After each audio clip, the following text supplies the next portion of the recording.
Payment పడిందని మనోడు అడిగితే అవును నేను వేసేసాను అన్నాడు. అది తప్పు కదా అని అంటే గుంజా అని చెప్తారు. నేను ఇప్పుడు ఆ అమ్మాయి ఎవరు, ఆ అమ్మాయి ఎక్కడుంది, ఎక్కడ గుంజాను, దేన్ని గుంజాను, సో గుంజి నాకు ఇప్పుడు వివరణ కావాలి. అది నిరూపిస్తుంది చెప్తున్నా.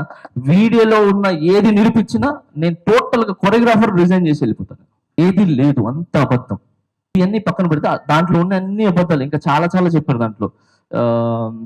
ఇంకేదో ఉన్నాయి నాకు గుర్తు రావట్లేదు కానీ సో చాలా ఉన్నాయి. సో అలాగే ఈ పక్కన పెడితే సార్ 4 నెలల నుంచి నా పొట్ట కొట్టారు, పని ఆపట్లేదని చెప్పి 4 నెలల నుంచి ఆయన 4 సాంగులు చేశారు. మేము ఎవరు ఆపలా. మా యూనియన్ నుంచి ఈజీ మెంబర్ కూడా పంపించాం యాజ్ ఎ డాన్సర్గా. సో మేము 4 సాంగులు చేశారు. అది చేసింది కాక తను ఇంకా చేసిన తప్పు ఏంటంటే ఏదైతే పేమెంట్ వస్తుందో, మీ యూనియన్స్ కూడా ఉన్నాయి కాబట్టి పేమెంట్ వస్తుంది కాబట్టి పేమెంట్ ఎవరికి వెళ్తుంది, కోశాధికారికి వెళ్తుంది. కోశాధికారికి ఇవ్వకుండా ఆయనే బయట ఆయన అకౌంట్లో వేసి